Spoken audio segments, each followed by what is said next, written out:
High-content screening is an experimental method for drug discovery or systems biology that allows researchers to interrogate cells or organisms, modeling a basic biological process or disorder with a collection of perturbation reagents, such as small molecules, RNAs or DNAs, and uses microscopy to describe the outcoming phenotype.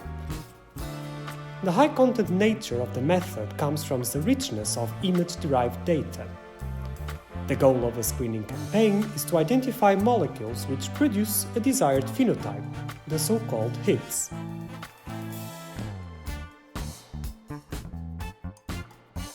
A successful high-content screening campaign relies on the combination of three key elements: a robust biological model, a relevant screening library, and an efficient workflow for the bioassay, imaging, and data analysis. High-content screening campaigns require a highly optimized and standardized sample preparation protocol due to the need for time and cost-efficient sample handling of large chemical libraries and also reproducibility across the entire campaign.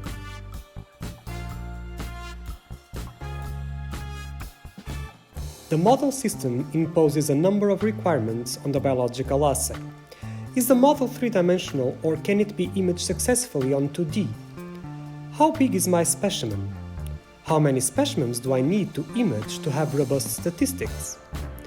The combination of these requirements with the need for parallelization leads to most samples for high-content screening to be prepared in multi-well sample carriers, most often 96, 384 or 1536 well plates.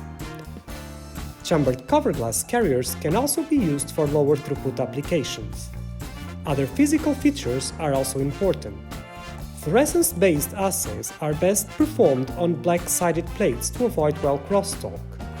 The refractive index of the cover glass material should be matched to the imaging objective as well as to hardware autofocus if available, and organoid samples may require special plates to reproducibly center the specimen in the well.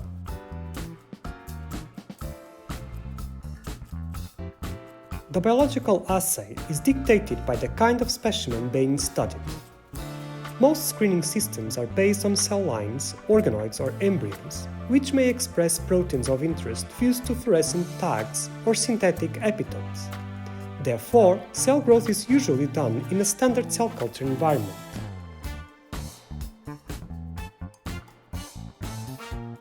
The screening assay starts with seeding the specimen on multi-well plates. For cell lines, the standard protocol involves dispensing a cell suspension using a peristaltic pump to place a pre-established number of cells on each well.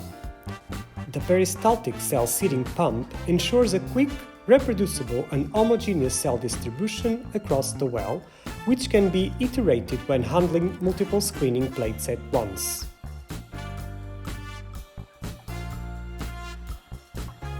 Screening libraries can be composed of drug-like chemicals or nucleic acids. Chemical libraries may be obtained commercially or be assembled with in-house synthesized compounds.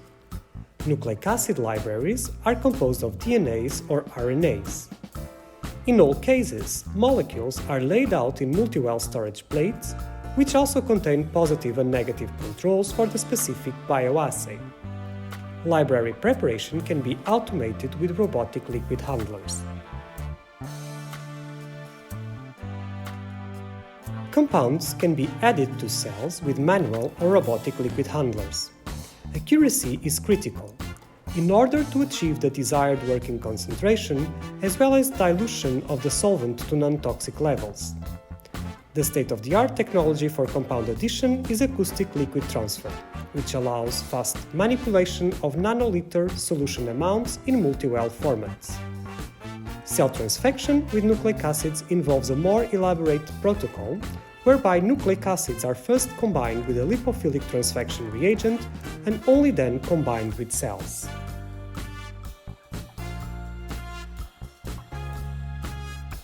After incubation with small molecules or nucleic acids, samples may need to be fixed or labeled with organelle-specific fluorophores or antibodies.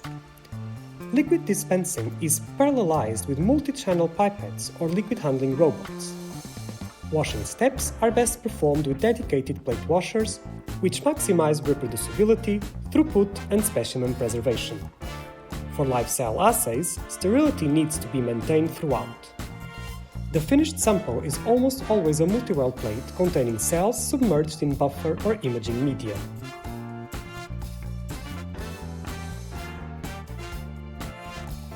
Due to the multi-well plate format, high-content imagers are inverted microscopes, often with wide-field or confocal fluorescence capabilities. Conventional microscopes can perform high-content imaging, but the preferred systems are high-content imagers, which are streamlined for high-content applications, optimize the instrument configuration routine, and minimize acquisition time.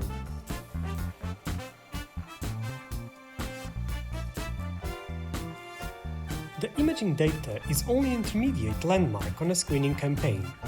The high-content nature of the data is only obtained through automated image analysis pipelines, which extract cell-level quantitative features, and data science approaches which deploy statistics, visualization, and machine learning methods to pinpoint relevant cellular phenotypes and the underlying heat molecules.